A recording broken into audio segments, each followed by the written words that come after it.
Okay, we'll get started. A very warm welcome. Good evening to all of you who've joined us from different parts of India and some from outside India as well to this masterclass on the world 2025. My name is Indrajit Gupta. I'm a co-founder and director at Founding Fuel Publishing. And this is a conversation we've been waiting for with bated breath, for the simple reason that while we've been running this annual masterclass on the world in 21, I think we started, this is perhaps extra special. And knowing what was coming down the chute, we decided to move this towards the end of January, because by now we've already got a taste of what we're heading into, and post the swearing in on the 20th of January in the US. And even before that, I think the buildup has been phenomenal.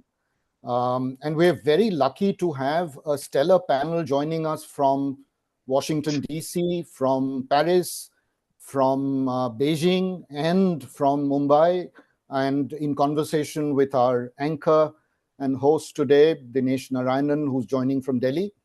I'll quickly introduce them, but you'll find their detailed profiles in the chat box. I don't want to get into their detailed profiles, but I will start by saying hello to each of them one by one.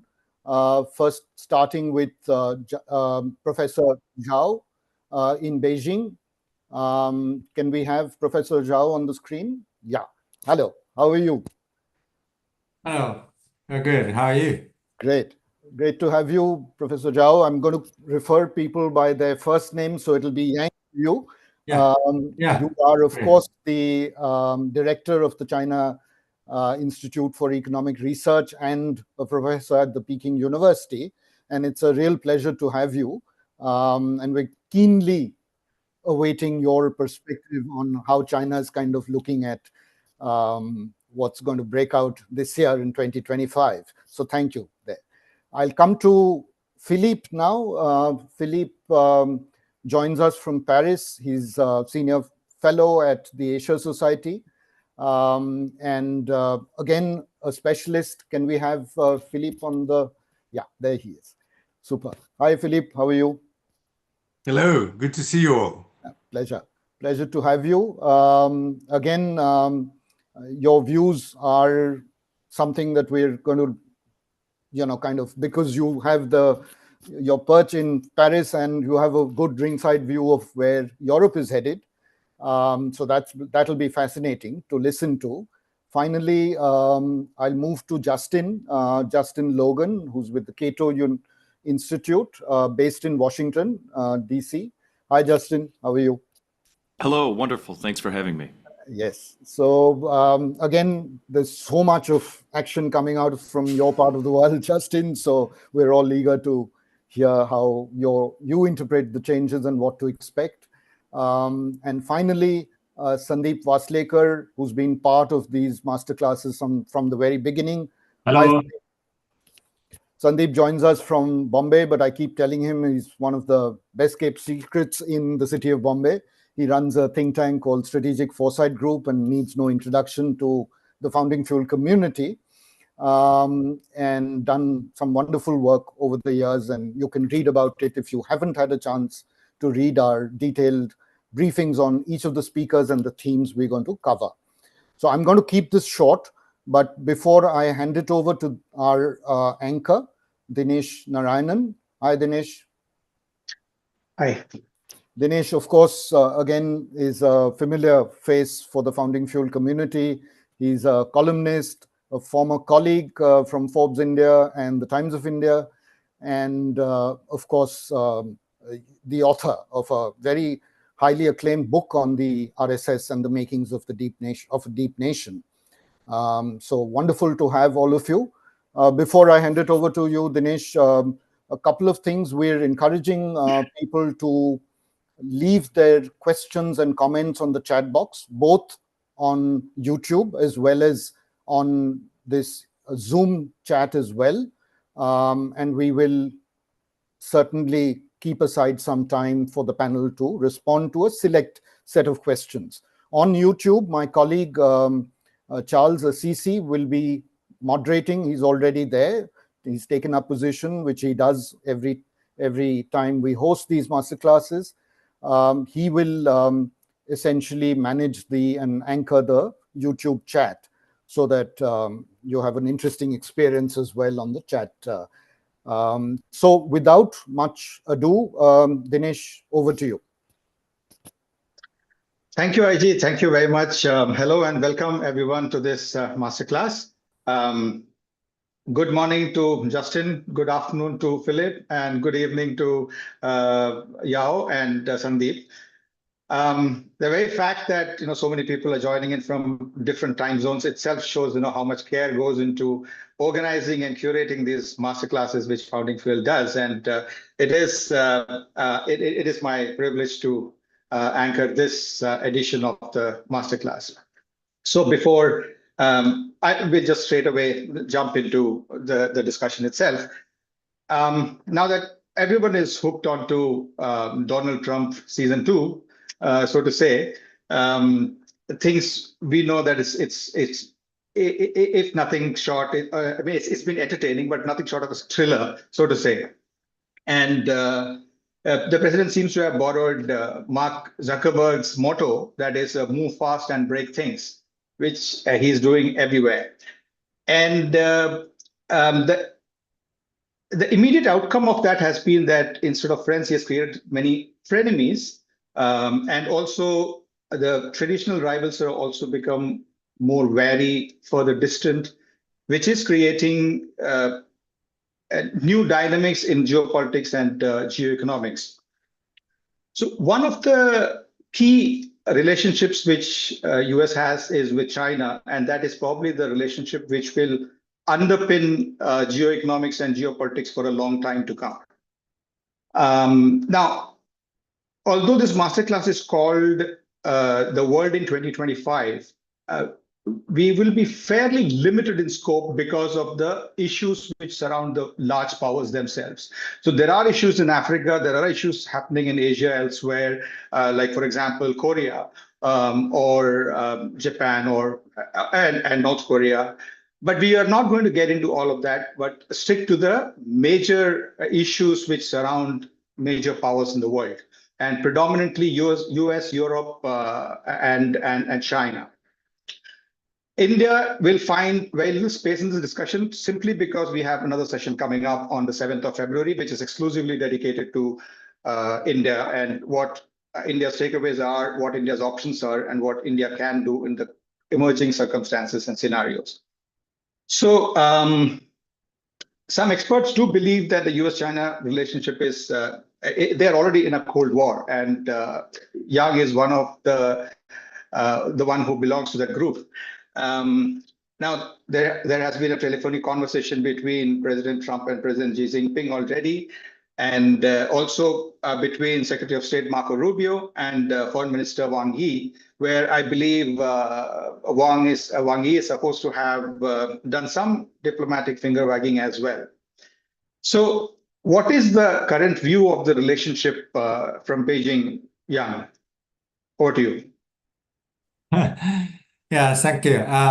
This is a really complicated question. I mean, our official stance, I think it's quite different from what the ordinary Chinese think about Trump. From the official standpoint of view, I would say that the Chinese leaders are now quite cautious with dealing with the United States, particularly dealing with Trump, right? I think that the reason is that the Chinese leadership sensed that there is a chance for Trump to stabilize US-China relations, right? At least not to deteriorate US-China relations, okay? Because it sounds like Trump has the track record of cutting deals, right? So if Trump just to focus on cutting deals, then China has many chances to cut a lot of deals with the United States. Okay, it sounds like Trump is trying to cut some deals with China. For example, TikTok. TikTok was closed for how many hours? 18 hours. And Trump will reopen it. Right. So that's a very encouraging sign to Chinese leadership. For ordinary Chinese, I mean, personally, I have to say, unfortunately, many Chinese actually like Trump quite a lot. Not because of his attitude toward China, but because of his domestic policies. Because he's going to bring United States back to the track of conservatism. Okay, and Chinese people are conservative, particularly on social issues, right? Gender issues, equity issues, all sorts of things, religion, just to name it. Chinese people, most of the people actually agree with him. So he's actually, and also he doesn't like a big government, right? So Chinese people love him, okay? But of course, there are people like me who don't like him. Right? I'm just a stern liberal, right? So I don't think that's good for the United States. That's not good for the world either. But that's the reality in China, right?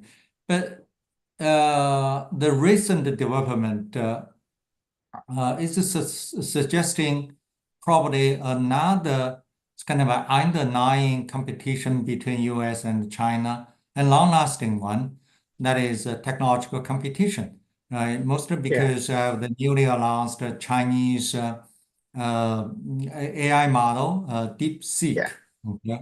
Yeah. It has Let aroused me, a lot of Yang, let me come back to you on that technology piece, because we have to discuss the technology Okay. piece a little more in detail.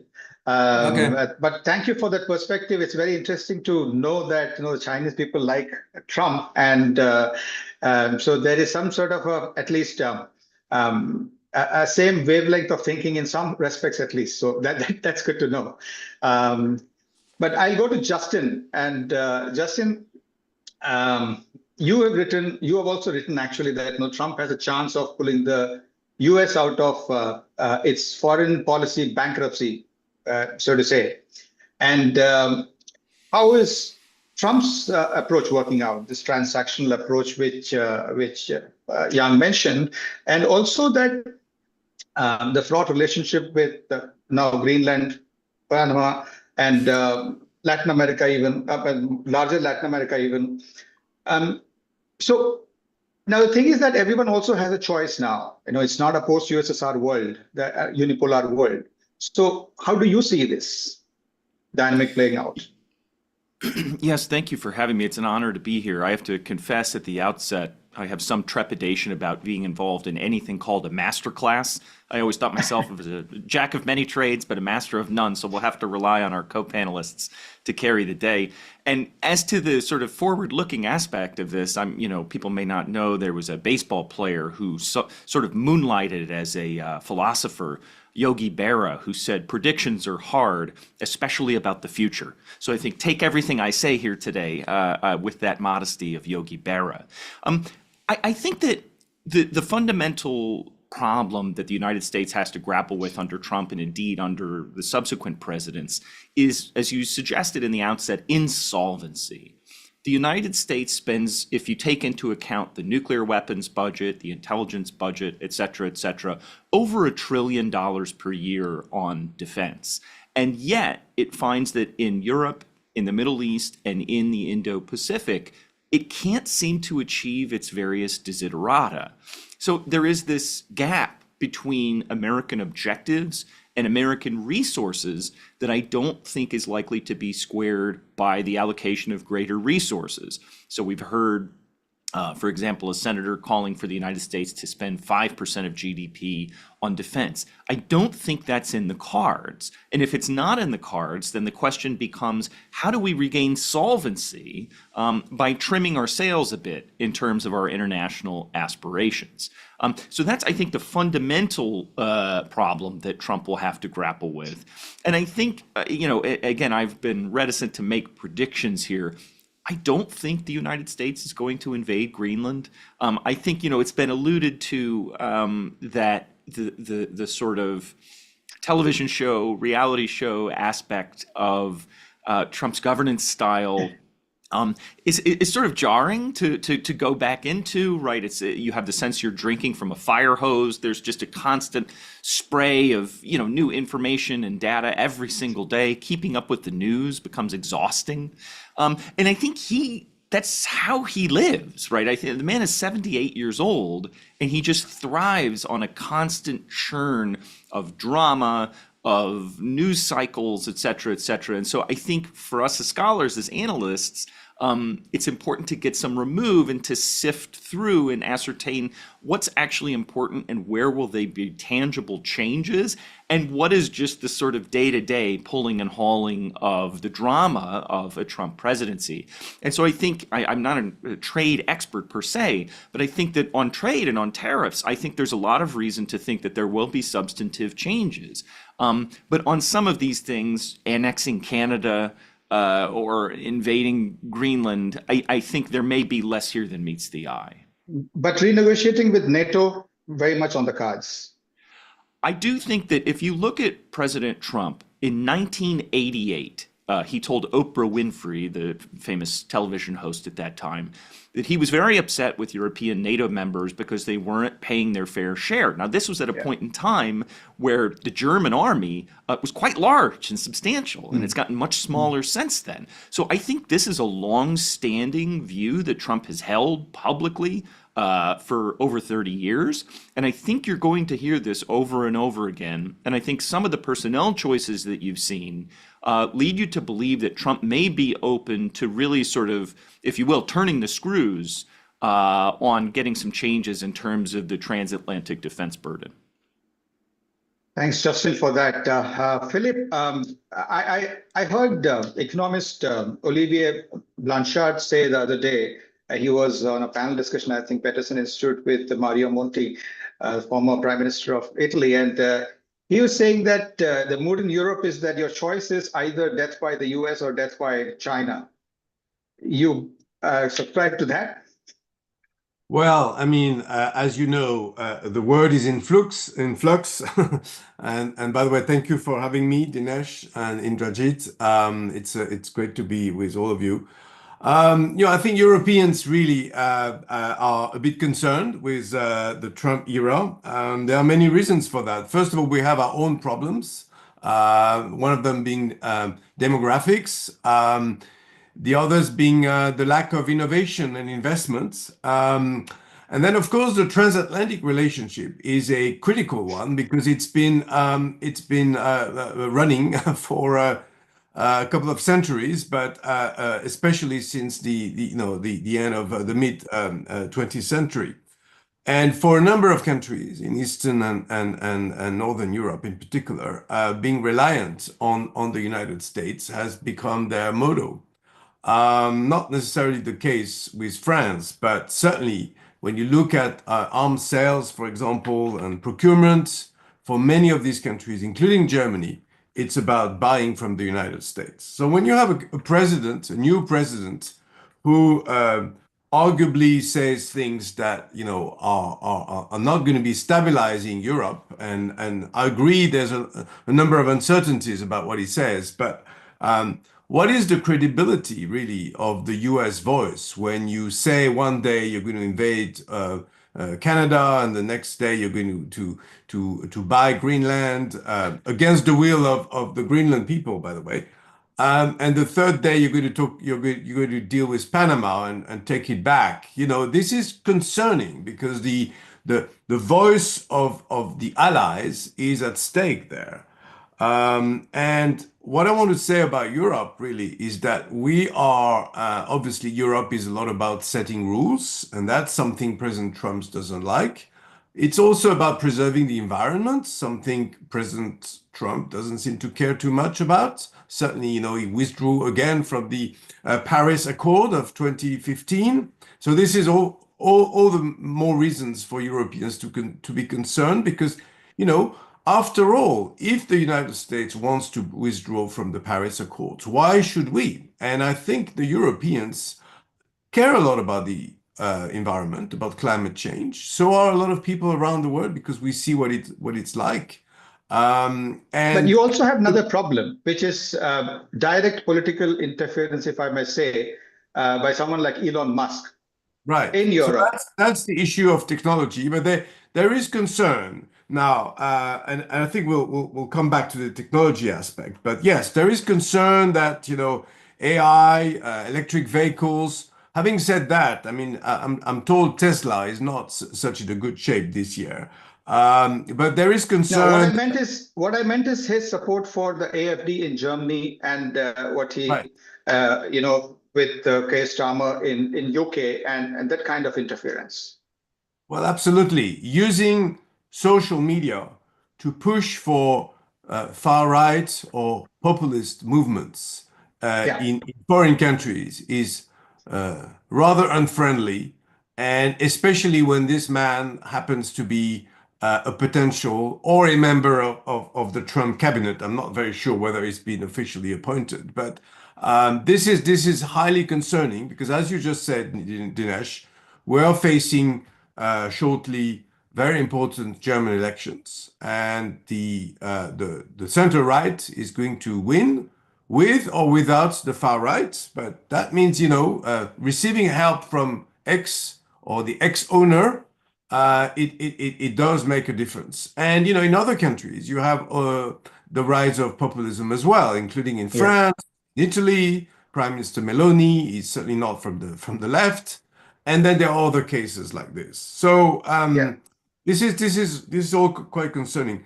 Let me just end with one sentence. I think at the end of the day, Europe and the US are long-term allies. And perhaps what the Europeans should try to do is, first of all, convince the US administration that these alliances are important.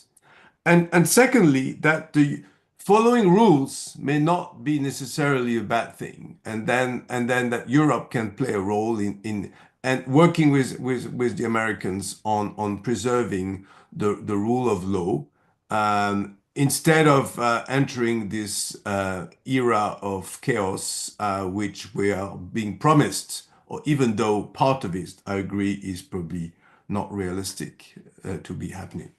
Yeah, and Europe is also one place where a live conflict is still going on. I mean, it's nearly 3 years and it's still about to be 3 years in a few days' time. And it's still live and we still haven't seen any end to it, even though there are a lot of voices saying maybe Trump will find an end, even though that didn't happen the first 24 hours of his presidency as he promised. Sandeep, I'll come to you now with the question of conflicts itself. We have a live conflict there, as well as another conflict which probably has subsided for the moment, but we don't know how long it's going to hold, that peace in the Middle East between Israel and Hamas. What is your view on this, generally about the US-China relationship, as well as the conflicts which are happening in the world?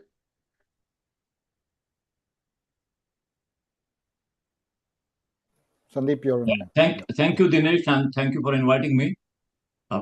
I see two fundamental shifts taking place in the conduct of international relations, which have a serious implication for global security and the management of international conflicts. First, for the first time in several decades, you have fault lines emerging within the Western alliance. I am going by what actions are being taken by various government leaders, not by what they are saying. And there are very clear indications that the new administration in the US will force Europe to buy more of technology, more of military, and more of energy from the US, to the extent that the European countries might have budgetary problems. And then within the US, we have to see how long will the West Coast, which is very prosperous, like California, Oregon, Washington, these states, tolerate the kind of social re-engineering that is being done by the current administration and, in fact, by the US hinterland. And so these two developments might cause serious rupture within the Western Alliance and within the United States. The second fundamental shift that is taking place right now is that the international law was always in peril. We never had ideal international law. But we are particularly now facing a situation where international law is being totally jettisoned. And an instrument to resolve conflict is agreement. And the very concept of agreement is being sabotaged. So if you look at some of the major conflicts and major rhetoric, you would find that the countries which have a greater might, greater military power, are undermining the agreements which they have signed themselves. Russia has undermined the Budapest Protocol when it attacked Ukraine, and it's continuing with its invasion of Ukraine. Israel has undermined the Oslo Accords, which it has signed when it attacks the two Palestinian territories in Gaza and West Bank. And the US, while it has not attacked Panama, but the president is threatening and he may be doing this to bargain something else, but he's basically indicating that he doesn't respect the agreement which was signed by the Carter administration. So if a government of a powerful country, whether it's Russia, US, Israel, or any other country, is going to ignore agreements signed by the previous governments, then there is no predictability in international relations. Because even if you manage today's international security challenges by signing new agreements, say between Israel and its rivals, or between Russia and Ukraine, or whoever, what is the guarantee that those agreements will not be undermined again or sabotaged by any future administration? So we have a serious conceptual challenge in the management of international relations, where agreements which form the core of international law are being ignored, are being sabotaged, are being jettisoned, and the whole question of predictability in the conduct of international relations has surfaced. Thanks, Sundeep. I mean, that's a very dire analysis, but a very insightful one. Now, let's explore that a little bit more, because when it comes to trade relations as well. This is happening. This breakdown is happening in other areas as well. You know, whether it is climate, whether it is trade relations, whether it is technology. For example, when the US imposed sanctions on the central bank of Russia, it was probably the first time it ever happened. And central bankers, there was a certain sort of unwritten understanding that the global financial system will not be jeopardized. But that happened in the early days of the Ukraine war. So 2 days ago, the Bulletin of Atomic Scientists reset the doomsday clock to 89 seconds. It was 90 seconds last year, and now it's 89 seconds. But the scientists said exactly what Sundeep is saying right now. They reset the clock because, and I quote, national leaders and their societies have failed to do what is needed to change course. And that has not happened. And the WEF also has flagged armed conflict between states as the biggest risk of 2025. The bottom line is, somewhere out there is a trigger that could end humanity in 89 seconds, right? I mean, could that be in the Middle East, Sundeep? Or could it be in the Asian seas, or maybe in the Himalayan mountains? Dinesh, first of all, the decision of the scientific board of the Bulletin of Atomic Scientists to reset the clock at 89 seconds is a cop-out. The clock was at 100 seconds for the last few years. It moved to 90 seconds 2 years ago. And from 90 seconds to 89 seconds is a cop-out. I think they are just afraid of the American establishment. It should have been closer to the 60 seconds. Prince Hassan of Jordan and I wrote a joint article that it should be shifted to 60 seconds. It was circulated by Rachel Bonson, the director of the Bulletin of Atomic Scientists, among the scientific board for consideration. But I think 1 second less is a cop-out. But if you are talking about existential crisis facing the world, I would say the crisis will not occur in the Middle East, or in South China Sea, or in the or in the Panama Canal. Whenever these crises will be triggered, they will be triggered in the lower geosynchronous orbit of the outer space. That is where the first spark will be lighted. We are moving from conventional battle to high technology battle. And Yang will confirm that the People's Liberation Army is not recruiting far too many soldiers, but it is recruiting a lot of electronics engineers. And because the US is strengthening its rocket force. So lower geosynchronous orbit is probably one of the places where the crisis will be sparked.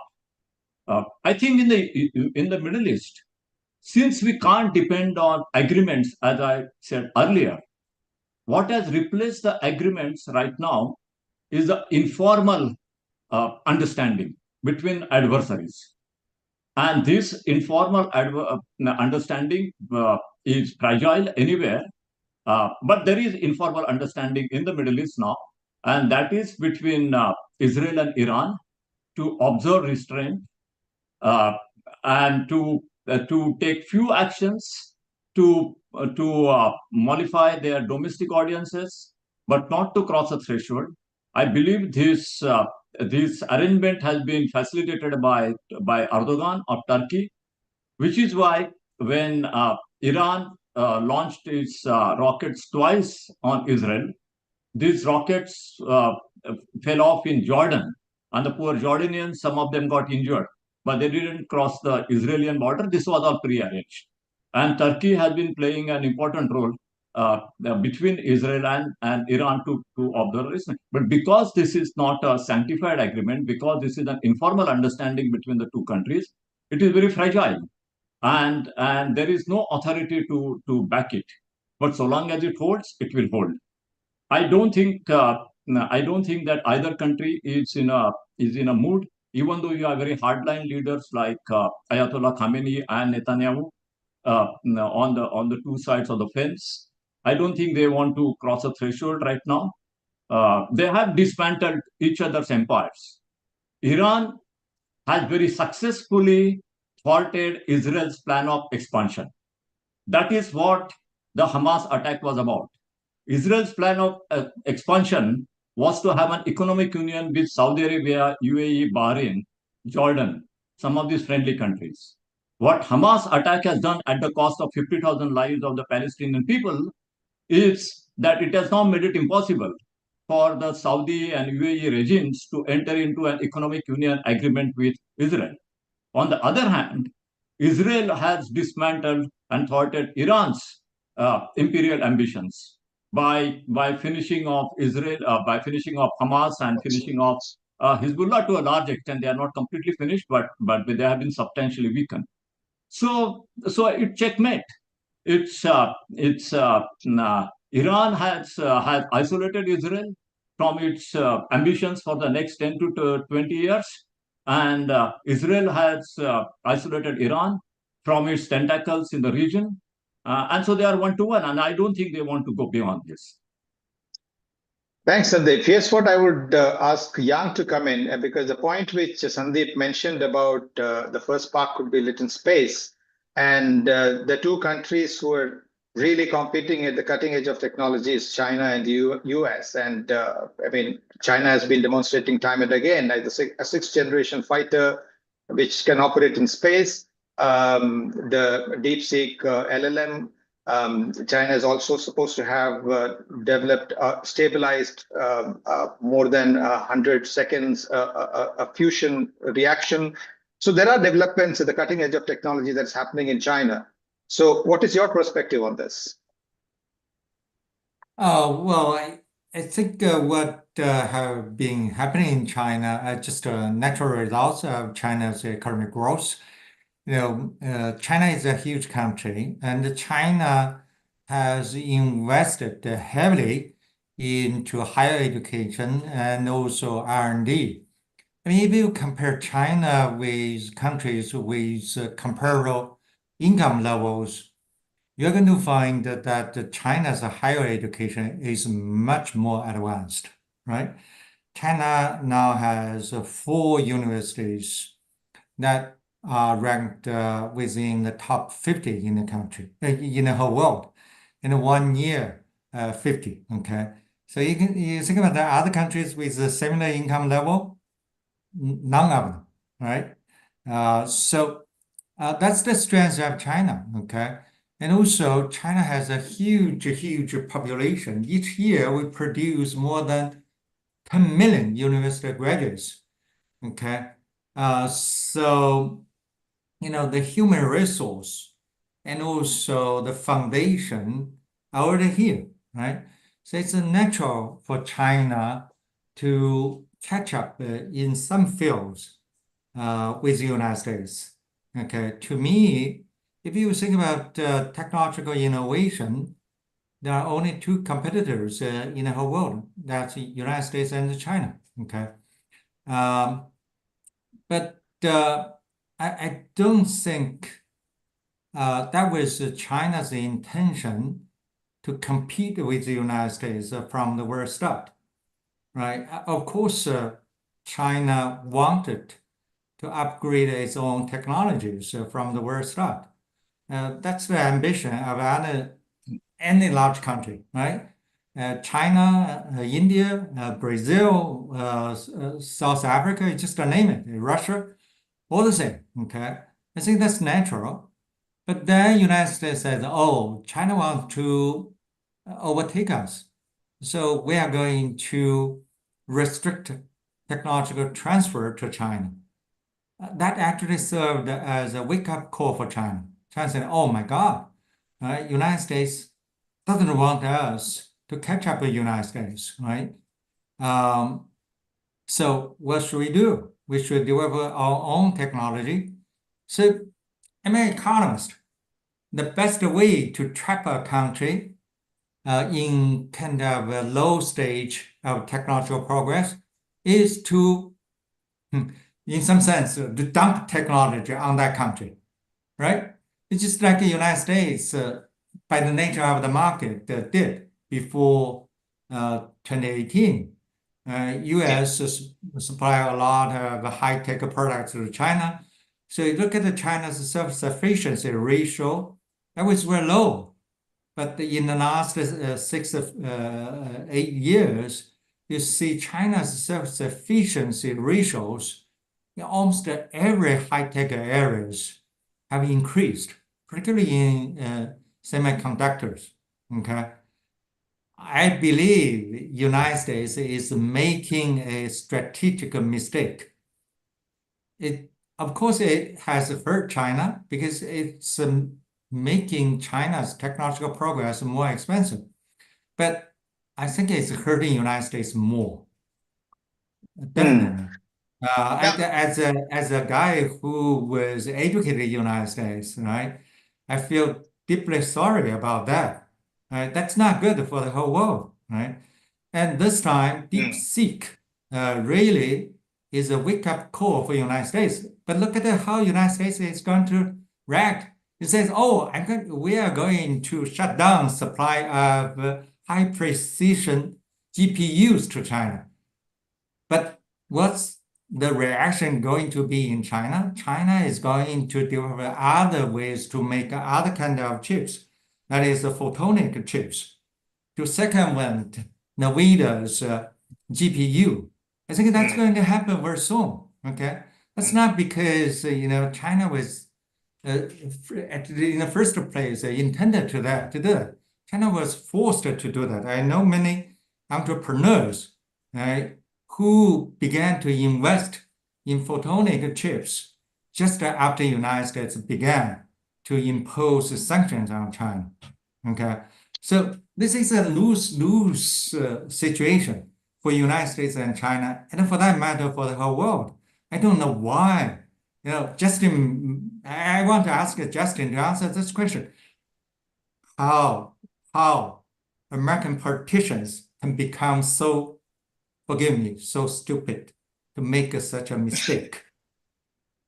Right? I don't know how much time you have to answer that question. A lover for U.S. and China both. I'll add to that. I mean, it's not about the politicians per se, but I'll quote from I'll quote Alex Karp on this. The CEO of Palantir and quite an influential businessman in the US. And as we know, I mean, it is probably the first time that Silicon Valley has had the probably biggest incursion into Washington in ages, right? If at all it has ever happened. So what he said is that in a podcast which I was listening to, he said AI is a US revolution. We own it. We have a structural advantage over our adversaries since the bomb, which we lost when they stole it from us. And also, he's got a book which is upcoming called Technological Republic, in which he argues that big tech should become collaborators of the US government. Now, there used to be strong protests from Silicon Valley itself that big tech companies are collaborating with the US government, and Google has been hauled over coals, so has been Facebook and all of those companies. But this is a diametrically opposite. We are going back to Walter Lippmann, I suppose, in some senses. What do you think? Yeah, so on the question, how did American politicians get so stupid? I don't know that we have enough time to even scratch the tip of the iceberg on that question. I do think it's hard to overstate the extent to which there is a sense of buyer's remorse about the 1999-2000 opening PNTR vis-a-vis China. I mean, there's an open discussion in the US Congress about revoking permanent normal trade relations with China. And I think that the story that the Clinton administration told turned out to be wrong, right? The American story about how trade with China was going to go was something crudely along the lines of modernization theory, if we can go back to the 1960s. And that was that, as China grew and got wealthier, it would have a growing and thriving middle class. That growing and thriving middle class would increasingly demand more and more political rights. Those political rights would be granted, and China would, if not become a democracy, become a relatively more liberal country, which in turn would sort of defer to US desiderata in international politics, in international security. And that, if you look back at the story that people told, and people don't like to talk about this because this is a prediction that didn't turn out the way they intended, it looks really bad. And it's tough to tell whether the story that we told ourselves was sort of, we were deluding ourselves in thinking that anyone would actually believe this, or whether the people saying this actually believed it. But I think, Xi Jinping has put lie to the idea that economic growth would necessarily cause political transformation in China, at least in terms of in a liberal direction. So I think policymakers in the US are grappling with this idea that the 25-year project didn't turn out the way we wanted it to. What do we do now? And I think the Cold War thing is, for my own personal analysis, I don't like the Cold War analogy, because you had two more or less autarkic systems that did not interact with one another in terms of economic trade to anything remotely the degree that the US and China, if you want to call them blocs, or if you just want to look at the two countries, are deeply intertwined. And so I think the Cold War was a very simple, reductive contest of systems. And I think as the Americans have looked for how to friendshore and how to create redundancies where we're not reliant on China, it's become clear how difficult it is to disentangle supply chains, how difficult it is to disentangle this relationship. So for my own purposes, I think, Jake Sullivan talked about a small yard and a high fence. Well, the yard keeps getting bigger and bigger, right? I don't know if we're annexing our next door neighbors or what's happening.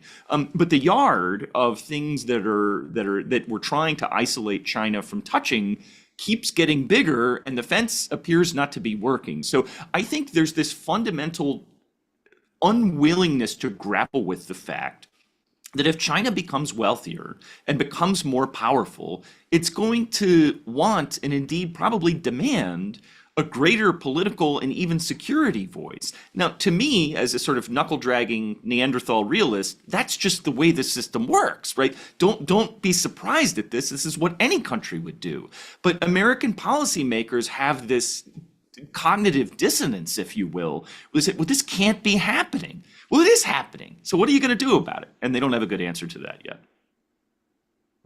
And to some extent, Europe was with the US in the initial years, at least, and now the bill is coming to them. And what they sort of they relied on their power to regulate some of these companies, some of this competition, some of the trade competition, all of it, and make sure that and Europe continues to be the leader in regulation. In fact, whether it is climate, whether it is trade, whether it is digital, and in fact, Trump made a comment the other day that the fines on Google and other big tech companies, he considers them as another form of taxation. Philippe, do you think that I'm sort of skipping this a little bit and moving ahead to come to the other issues as well, which would inform, I think, the next few years.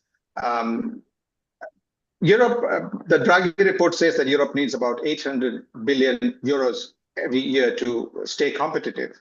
Do you think I mean, obviously it's a very tough ask, but what are Europe's choices right now? And again, where will it, ally with, or how will it navigate this sort of ticket? Well, let me just say a few things first about the big tech companies supporting, who might want to support Donald Trump. Well, they're already doing that. When you look at the inauguration just a couple of weeks ago, you saw Zuckerberg, Bezos, and Musk sitting there. And their attitude, their strategy seems to be tying to the Trump line. Not all of them were in support of Trump in the past, but they are there because he is the emperor, right? So they are kissing the emperor's ring for the time being. We'll see how long that goes.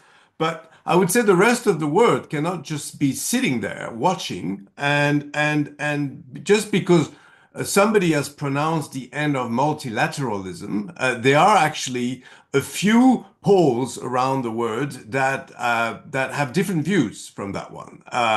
One of them is India, of course, and we haven't spoken too much about India. Another one is Russia, which tends to be closely aligned with China in many ways, or perhaps it's the other way around.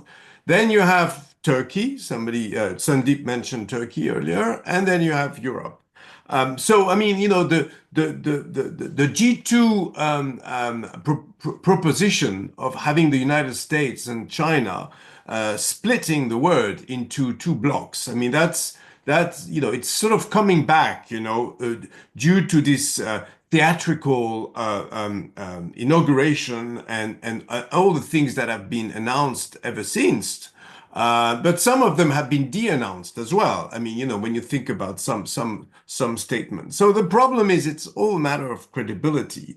Now, coming to Europe, I do agree with you, Dinesh. We have a number of problems, and I do agree that the report by Mario Draghi, which basically is calling for a big shakeup, of mentalities and attitudes in Europe. I mean, the problem is, people need to work more, need to innovate more, and we need to bring more investments, and we can't just be sitting there. One of the good things of crisis around the world, and in many ways, if you read the word press, the election of Donald Trump for the second time is a kind of crisis because of the things it's been doing, such as withdrawing from the Paris Climate Accord or from WHO or making outrageous statements. Is that Europe is sort of bounding together in a better way. Although in this case, obviously, there is this problem with the Ukrainian conflict, which Trump said he was going to sort out before his first day in office, which we can see the result of that. The Ukrainian problem is obviously not going away. You can see that 3 years after this war has started, and despite the sort of inaction of many big powers in the world, It's still going on, and Ukraine has been quite good at resisting with the help of many powers, including the United States and Europe. So I personally don't think Trump will give up on Ukraine. And I personally think that the Ukrainian crisis is a very serious point of contention between the authoritarian powers and the democracies. And I don't believe Europeans will give up on Ukraine, and I don't believe the United States will completely abandon the Ukrainians either. So, but do you think then, will Europe then look more towards Asia, which it has not been doing enough so far? Asia and perhaps India again as a market, as other things. And I'm not going to get into nitty-gritties, but obviously European tariff and tax regimes and all of those things hurt a lot of countries in Asia. But is it something which Europe is talking about? Is it something which Europe will think about, or will it continue with this sort of a Mexican standoff with the US and China? You know? So, I was in the US during the first Trump term. I was based in Washington at the time, and I could sense that, whenever I was coming back to Europe, a number of leaders or opinion makers would say that, why don't we just give up on the US, and why don't we switch to countries like China or Russia or else. I don't think it is the case this time. And one reason is, Putin's war, and in many ways the other tensions that have been going on. And one tension, of course, very serious is with China. In fact, you mentioned the trade issues. I mean, the car productions of China, and especially electric vehicles, is a serious concern in Europe, because this is the future of the European car industry we're talking about. I mean, the rise of exports from China, and the value chains is quite amazing from China all the way to Europe. Everything is integrated. Shows how powerful the Chinese export model is, and how weak the Europeans can be if they don't innovate, and if they don't take a counter policy very soon. I think, many Europeans among the elites are perhaps more concerned about China's economic and trade rivalry than perhaps the statements by the newly elected US presidents. At the end of the day, remember that there's huge investment from the US in Europe, and huge investment from Europe in the US. And trade and investment remain extremely critical in today's geopolitical environment. That's why the term geoeconomic has become so common these days, even though it did not really exist just 5 years ago. Yeah, Sundeep, I'll come to you now. Again, Turkey is one country which tried to create an economic bloc there with Syria and other countries in the neighborhood.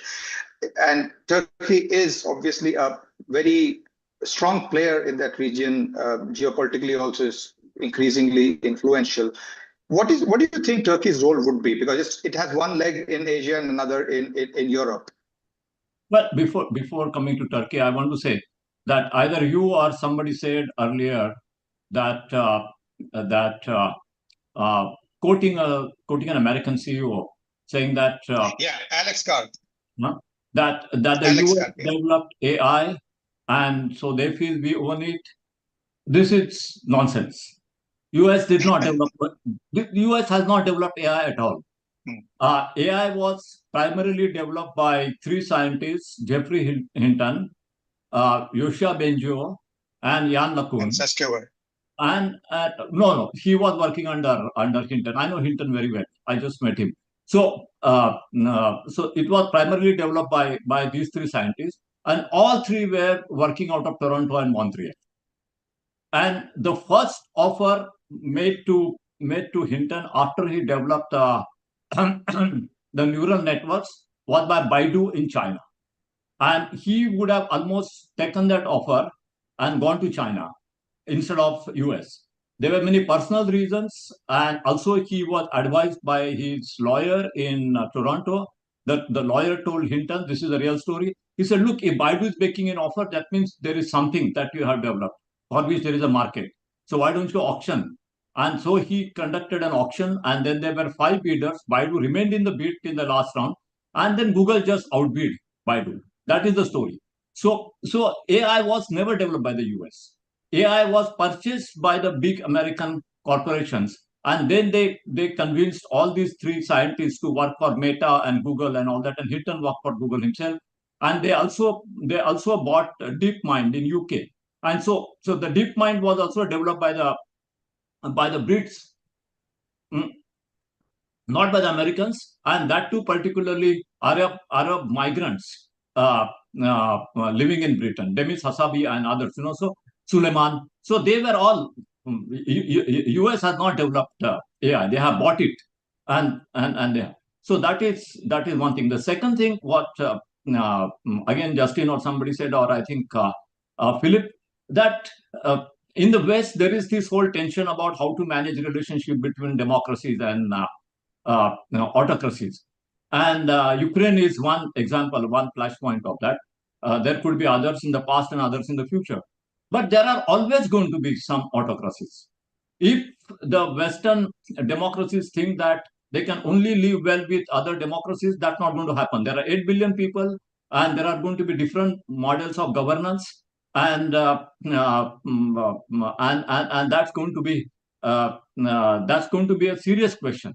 And one of the biggest challenges for the management of global governance and the conduct of international relations in this decade is how can democracies and dictatorship have a working relationship? They can't love each other, but they have to find some way to have a working relationship. And how can they do that? How can they negotiate? That's a conceptual challenge, and no political scientists are applying their mind to it. The political scientists in the West are all the time thinking, how can China become democratic? Why didn't they become democratic in last 25 years? When the CSE agreement was signed with the Soviet Union and its allies, the whole trade-off was that the West agreed to freeze the borders in exchange for Soviet Union allowing certain concessions on the democratic and human rights. So this obsession is not going to resolve the conduct of international relations. They have to find some way. Finally, about Turkey, I really don't think it's a relevant question. Turkey is a player, and it's making a foothold in Syria. It's a part of a deal with Israel. I don't think it's something so important to think about. I think much more important to see is how the West can manage relationships with what it calls autocracies, and that's going to be one of the defining questions of the next decade, if not the next century. Sundeep, stay with me on this. There is another so-called tussle which seems to be developing, or at least being reported about, which is about the agenda of the BRICS nations and how expansion of BRICS, America sees BRICS as a threat to it. Clearly, India is also part of it. So what is your view on that? Well, I mean, BRICS is a meeting place. BRICS is not an alliance. The G7 or the Western Alliance is an alliance. As Philippe said earlier, that there are significant investments back and forth. There are, the American nuclear warheads are stationed and missiles are stationed in Europe. So that is a ground reality. There are no Chinese missiles stationed in India to support China, or there are no Indian missiles set up in Ethiopia to support the BRICS arrangement. So the BRICS is a meeting place to explore cooperation where they can. Many of the BRICS nations, particularly India, UAE, and Ethiopia, consider their relationship with the United States and the Western world valuable. They want to preserve this relationship. India has a special relationship with the Russian Federation because of the defense factor and historical factors. So I don't think we can look at BRICS as an alternative alternative grouping. What's more important is what is bilateral between India and China in that context. And we just saw last week that the Indian Foreign Secretary went to Beijing and buried the hatchet. That's more important than what's happening in some theoretical format like BRICS. Yang, same question about BRICS. What is your perspective on that? I'm not an expert on international relations, but I tend to agree with Sundeep, right? I think bilateral relationships probably are more important than BRICS as a whole, right? BRICS is I don't even call it an organization, right? It's just a platform for those 5 countries to exchange ideas. I haven't seen any really coordinated actions among those 5 countries, except those new development bank headquartered in Shanghai, but I have never heard of anything that bank has done, right? So, it's just a platform for probably countries other than the Western blocs, right, to voice some concerns and also some kind of alternatives to the so-called Western model. At least for now, I don't think BRICS can develop into some kind of concrete organization. I think we're at the 1 hour mark. Indrajit, should we go into the questions or? Yes, we could. There are some questions that kind of build on some of the points made earlier and allow us to dive a little deeper. So I'm going to pick up some questions that came from the YouTube participants. I'm going to start with a question, a combination of questions from both, because they're on the same theme, from Santosh Limai and Archita Anand. And they ask about the panel's views on the whole era of unelected tech oligarchs and influencing strategic relations globally. This is a question for the panel, and Santosh has a variation of that on how that's likely to affect our lives when you have the likes of Musk, Zuckerberg, Bezos, Ambani, Adani, and others with the new political anarchy that we're seeing. How will that shape our lives going forward? There's a broader question that I think my colleague and former colleague Anmol had asked, which is around the whole issue of techno-authoritarianism versus digital democracy, and whether governments will embrace digital surveillance to control dissent or empower citizens with decentralized technology, which could shape our digital future going forward. So this last one is slightly broader, but the whole role of tech oligarchs is something which is worth, I think, exploring. Dinesh. Justin, you want to go with that one? I can go briefly in terms of the immediate devil du jour, which I think is probably Elon Musk. I would say, look, the United States conception of free speech is unique. And I think the European conception of free speech probably has more in common with the Chinese conception of free speech than it does with the US. You heard the Bundeskanzler just recently saying, we're all for free speech unless it's far-right speech. To say we're for free speech unless we don't like the content is not free speech. And there's a very noble tradition in the United States of defending abhorrent speech, repellent speech, on the belief that over time, people will come to the truth, right? The ACLU, the American Civil Liberties Union, was founded, and one of its seminal cases had the American Nazi Party in, I believe, the 1970s, holding a march in Skokie, Illinois, And the ACLU sent lawyers to defend the American Nazi Party's right to free speech.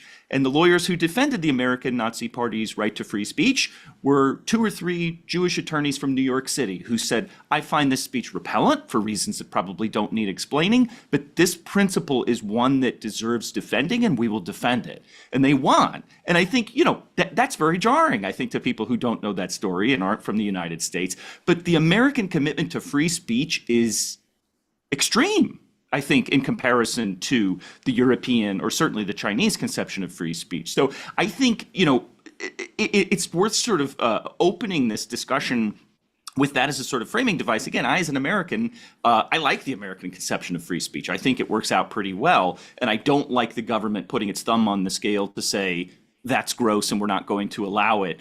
So I think this is going to be a continuing churn of debate, particularly vis-a-vis Musk and the X platform. Would anybody Can I else come like in, to? Dinesh? Yes, please. So let me just say to Justin, I have never heard anyone saying that a European view on free speech is the same as Chinese view on free speech. So it's first for me. Let me just remind you that the sentence you're alluding to is probably based on Voltaire's quote. I do not agree with what you say, but I will fight all the way for you to express it. So this is the European view, which the American view is probably based on. Maybe your views, I suppose. The Chinese view. I think it went with the Statue of Liberty to America. Right. I mean, the Chinese view, if you're talking about the view of the Chinese Communist Party, I'm sorry, this is really not in fashion in Europe. What people are concerned about really is the fact that, for example, social media like X and others have become sort of a platform for anybody extreme to express themselves without any kind of regulation. You might say, well, this is free speech. But, it is also influencing people to vote, in a certain direction and to end up with populist leaders. So yes, there is a difference, because what Europe is about is trying to protect its citizens and also, having certain rules being respected, including on, values and human rights. Technology, should not exclude values, I think. And I think that's the problem with the US administration as we see it now. These people seem to take great benefit of this newly elected president. So great for them. But, I don't think the rest of the world should necessarily go for it. And I think in Europe, there will be people to say, look, it's not okay for Google or Apple or others to come and do whatever they want here. There should be certain restrictions for all the reasons that, each European country has certain norms, and then, we have to pay taxes and we have to respect, basic freedoms as well. Can I add to that? Yes, please. I feel really troublesome about Justin's definition on free speech. It's first contradicting, right? If you say something about Jews, actually that's trouble in the United States, right? So it sounds like there are double standards, okay? It's not just like the United States, you can say anything you want to say, right? There are rules about your contents too. I don't think there is kind of a free speech as you defined in the first place, okay? You look at those university presidents, okay? They resigned for what? Okay, so that's one thing. Another thing is that I don't think Elon Musk's case is about the free speech. No, it's not about the free speech. It's about using your business power, using your money to mix up with politics. It's oligarchy. Okay, it's actually the secret for the failure of many developing countries. United States is no longer the country what I experienced as a student, as a PhD student in the 1990s.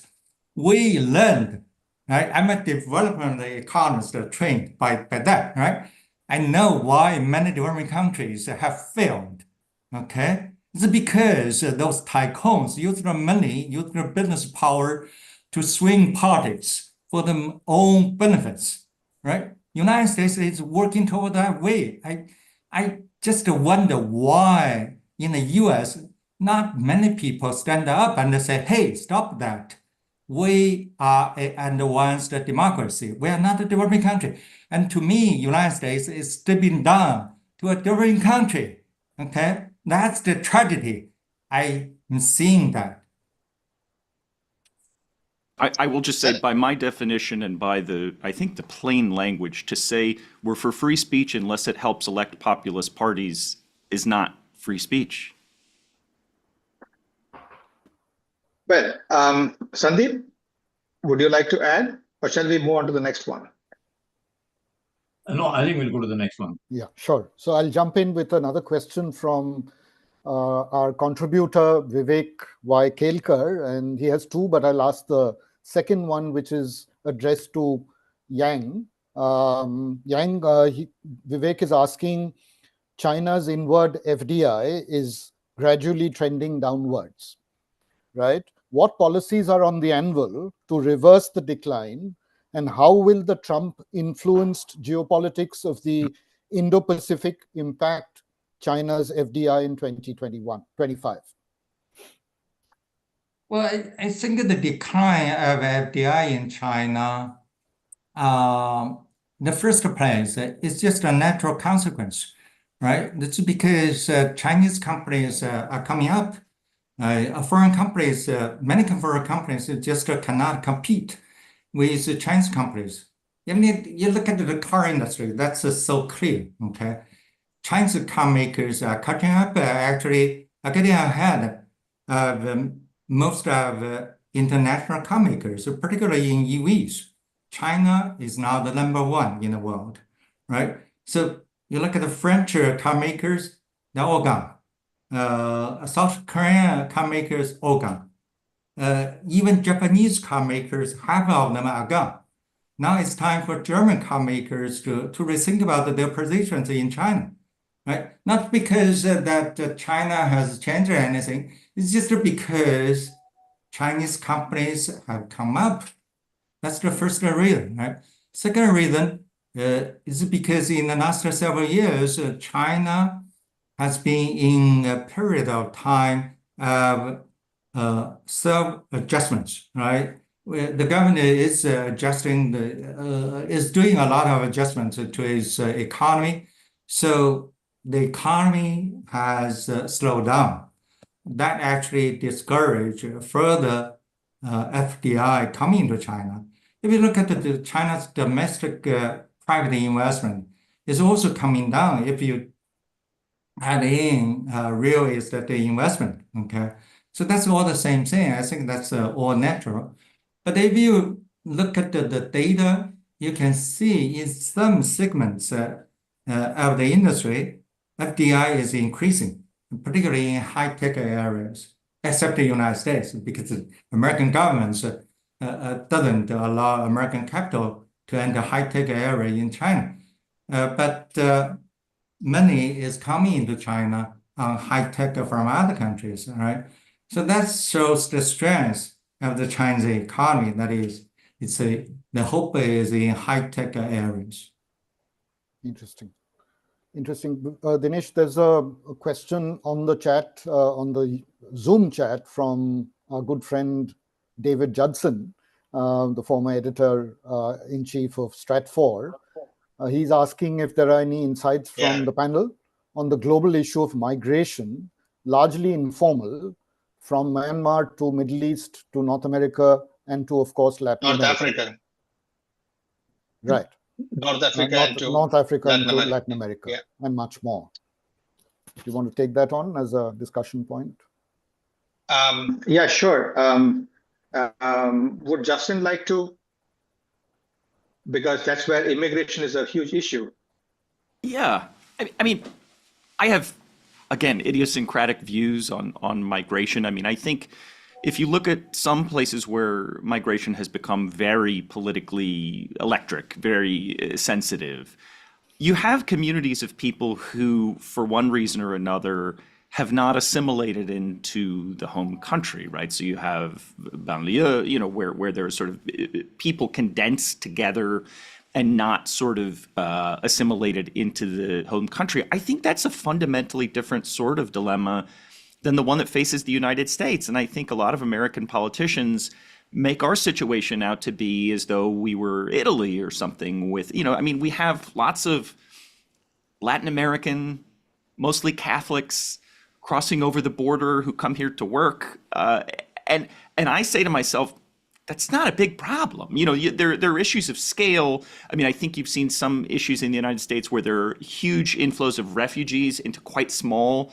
towns where the size of the school district doubles in terms of students and many of them don't speak English. I mean, I think there are all sorts of like logistical questions that are legitimate. But I think the way American politicians sometimes treat the US migration issue as a migration issue in some other places where I think the issues are more real and more profound is wrong. And I think, you know, one of the strengths that the United States has is demography. And you know, if you assume, as I do, or it's not really an assumption, that assimilation can happen and does happen in the United States, then, you know, it's an awfully big chunk of dirt, our country. You know, I mean, so I don't think of it more people as the problem that you hear some politicians referring to it as. But I would, again, distinguish that from other countries that don't have the demographic strength of their own and for one reason or another have struggled to assimilate those populations into their own sort of culture and society. Well, David, sorry. Please go on, Sundeep. On migration, you know, generally migration is seen by policymakers as a soft security subject. But actually, migration has been at the very core of major political changes which have taken place in the last decade. It's because of migration of the Arab population after the Syrian crisis to Europe that you had a significant shift to the east, to the right. Also, the migration has played an important role in the shift to the right in the United States over the last 10 years. So migration, even in India, I mean, the whole question of Bangladeshi migrants and the rhetoric about it. Okay. So migration is at the very core of politics. It's at the very core of the shifting patterns of last 10 years. It's not a peripheral issue the way it is treated by a lot of social scientists and political scientists. And migration is going to be there, whether you like it or not. Human beings are, by definition, migrants. 70,000 years ago, all our ancestors were in Africa. And then we migrated over the last 70,000 years from the east of Africa to the rest of the world. And it's really, I mean, human beings are always on the move in one form or other for whatever reason. And that's not going to stop. To say that we stop migration is to say that that we change the nature of human beings. That's not going to happen. You look at the number of people who go for one reason or other. So it's a question of regulating migration and managing it and governing it. And what the politicians are doing nowadays, that they are using the whole question of migration as a ticket to create a sense of insecurity, to create a sense of fear, to create a sense of hatred, to consolidate their own political base. So it's a political tool. And 10 years ago, many politicians realized it's very interesting. The Brexit was fought on the basis of migration. And most of the people who voted for relationship with the European Union were from London and metropolitan areas who are interacting with migrants. And they were the ones who were happy to live in the European Union. The ones who voted for Brexit or against the European Union were mostly from the rural areas. So they are the ones who don't have exposure in a relative terms to the migrants. Even in the United States, a lot of the people who are against migrations are the ones who have least exposure to migration. These are the people from the Midwest of the United States and the southern states of the United States, and they are most positive to the right-wing agenda. And states like California, New York, Massachusetts, Oregon, which have maximum exposure to migrants, they are the ones who are not opposed to migration. So migration is very very core to redefining of the political agenda of last 10 years by smart politicians, astute politicians to consolidate their own power. Thank you. Thank you. And if you can just add one word, I mean, I think another aspect of migration is climate change. Despite the denials from President Trump and others, climate change will have a huge impact on migrations all over the world. In Africa, we are seeing that already in Darfur, or in the many wars that are taking place, sadly in the sub-Saharan African. But also in Asia, and also, I mean, you mentioned earlier Bangladesh and India, and we could say about, Myanmar and so on. And then, of course, Europe will be at the center, one of the centers of this migration, as it has always been, in fact. 25% of the French people have had a parent born outside France, for example. And, Europe is a very international place. And we have, I mean, France is the first Muslim country in Europe, and the first Jewish country. I mean, it was more Jewish than anywhere else. So we've got to live in these multicultural societies, and having total free speech on this may not be the answer, but having to live together and to manage these different races and peoples and religions is a real challenge in today's world.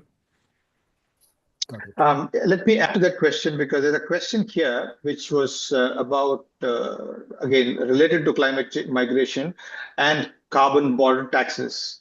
And Europe is at the forefront of that. You think Europe will continue to, because it also adds to, in some senses, adds to the burden of some developing countries, and which again means that they're again pushed into economic, and then you get into that vicious cycle.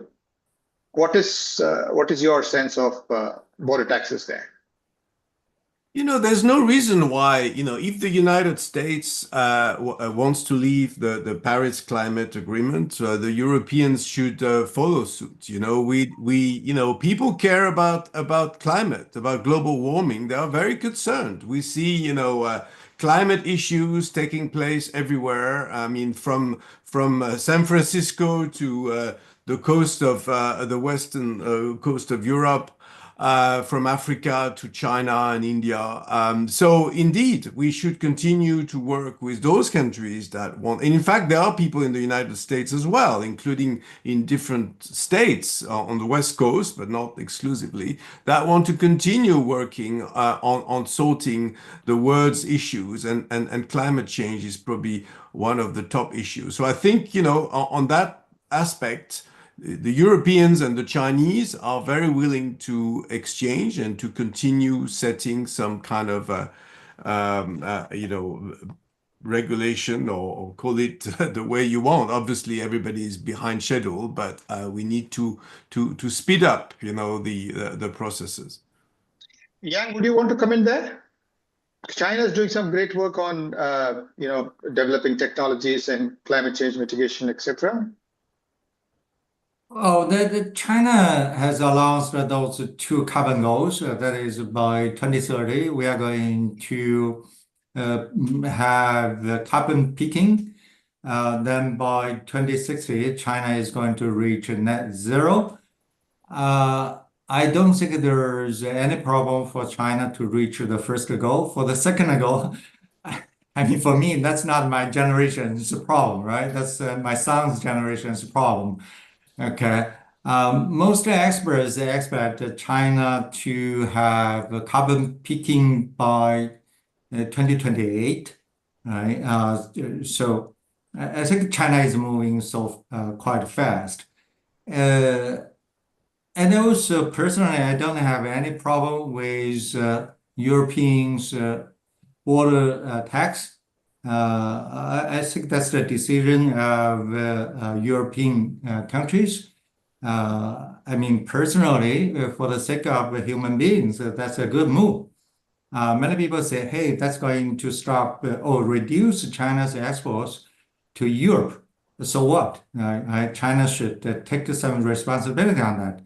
And I'm confident that Chinese products, even with those border taxes, are still quite competitive on the European markets. For example, the EVs, right? Europe is going to add, what's the type of rate? The highest 35%. I don't think that's going to stop Chinese EVs getting to Europe, right? Because China's cost advantage is at least 50%. Okay. But that's going to do one thing good for China's own industry. That is, we're going to weed out those less efficient companies. Just like last round, starting from, I think, 2010, when Europe and the United States began this anti-dumping tariffs on China's solar panels, right? That caused a huge restructuring in China's solar panel industry. And in the end, private companies just mushroomed in China and also induced a huge technological progress in China. So I'm not worried about it. IG informs me that we are running out of time. So there are more questions, but we are towards the end of it. So quick closing comments from each of the panelists. Let's start with Justin. Great. Well, I'll say that this has been a pleasure. It's been a pleasure to geographically cover as much territory as we've covered here. We're in every corner of the globe, it seems. I thank the other panelists and thank the attendees. And I'll say, just as a sort of, again, knuckle-dragging realist international relations scholar, there are very few things that we can get our hands around. 10 years ago, no one predicted Donald Trump would be president of the United States twice that I know of. So politics and economics have a way of throwing curveballs at us, of confusing us, and of being hard to predict. But demographics are harder to change, right? Barring some pandemic much worse than COVID, we have a general picture of the world for the next 20 or 30 years. And I think the demographic shifts are going to drive international politics in an important way. If you look, for example, at the relevant portion of population and GDP, if you look at 1991, Europe was, I believe, 38% of world GDP and about 14% of world population. In 2023, it was 25% of world GDP and 10% of population. And by contrast, if you want to get even starker here, China was 1.6% of world GDP and 22% of world population in 1991. And in 2023, China was only 13% of world GDP. World population, but 17% of world GDP. So these shifts that are tectonic and take a long time to happen have a long time horizon to permeate, particularly American politics. But I think as time goes on, and Asia more generally, not just China, it becomes clear as the engine of demographic and economic growth, and not to say anything about Africa's demographic relevance, which is going to increase dramatically. I think that the way in which Americans in particular, and maybe people around the world, think about international politics is going to look very different in 20 years than it looks today. Thanks, Justin. Philippe, closing remarks? Yes, thank you very much. It's been a pleasure as well. I enjoyed it a lot. I'll just say, that we are obviously we've entered dangerous waters, to say the least, and we will all fasten our seat belts with the 2025, especially with the potential, I would say, polycrisis that we will have, some of them coming from Washington, I'm afraid, but some coming from Vladimir Putin, no doubt, who is still not winning in Ukraine after 3 years of attempts, and that's something to be hopeful for. But I would agree that the center of attention will be the Indo-Pacific, no doubt, because economically, demographically, and the technology war is certainly also critical for the many stakes. But at the same time, again, let's not discount Europe. I guess that's been my role in this panel. But Europe can still play a role. Certainly, we have the highest rate of savings around the world. So that means we have money. We can still invest this in innovation. That is something to be hopeful of. And then in terms of welcoming people from other continents, I think Europe will continue to do that. But with certain constraints. Otherwise, that will lead to serious extremist political movements taking over in Europe, and I don't think that would be a good news for anyone. Thank you, Philippe. Yang? Yeah, it's my great honor to sit there with this great panel. I learned a lot.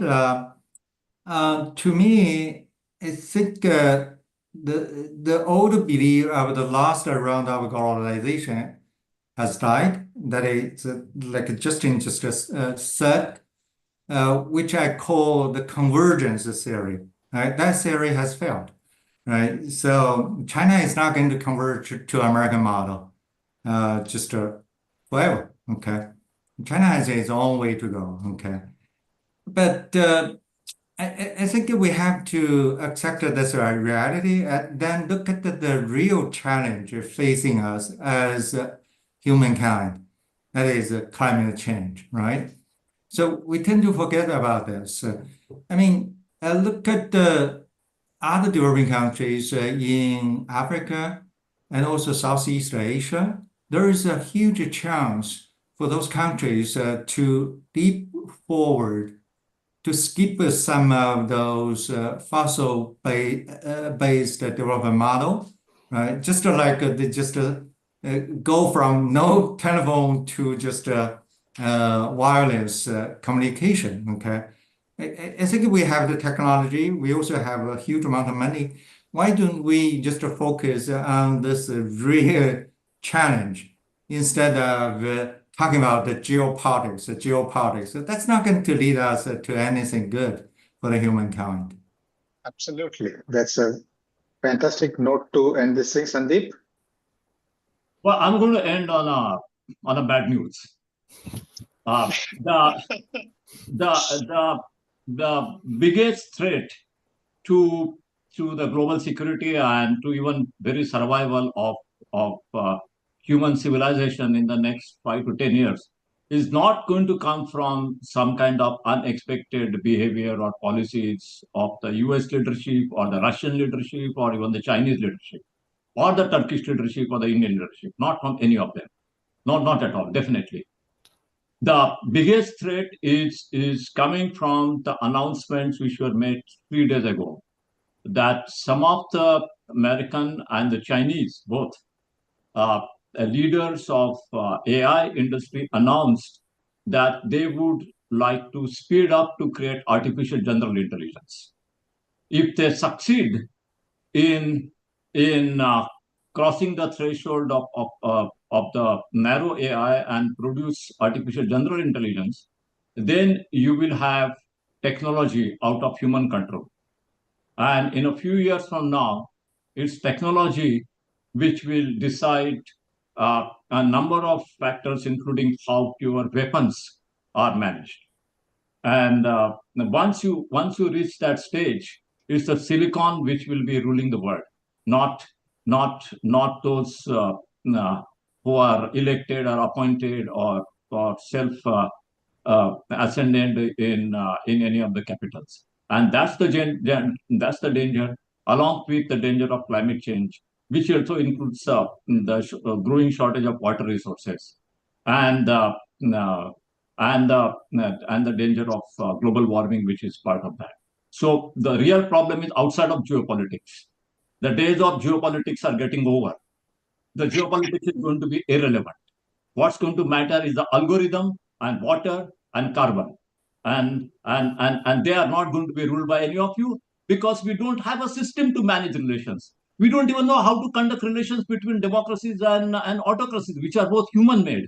If you don't know how to manage relationship between two human-made systems, how will you manage a relationship with algorithm and carbon-made systems? We are incompetent as human race to face the future. We are incompetent, and we are staring at extinction. Thank you.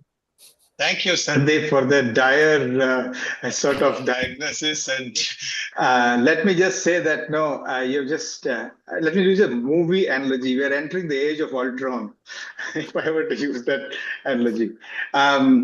Thank you so much, Sundeep, Yang, Philippe, and Justin. It has been a pleasure anchoring this discussion. And thank you so much, IG and the Founding Fuel, for having me here. I hand it back to IG for this. Thank you, Dinesh. Very sobering words from Sundeep, as always, but wonderful to host all of you, Justin, Philippe, Yang, and Sundeep, you, and some terrific anchoring by Dinesh as well. Very good feedback coming in on both YouTube as well as on, I think, Zoom chat. We're delighted that we could steer this conversation, very complex themes, but I think there is hope in the world. If we can have such civilized conversations from 4 different parts of the world, surely there is ways of solving very complex and seemingly intractable challenges that face us. So a couple of things for you to be able to process, the audience, all that's been discussed. We will ensure that the recording reaches you, all of you, very soon, hopefully either by tomorrow or maybe day after.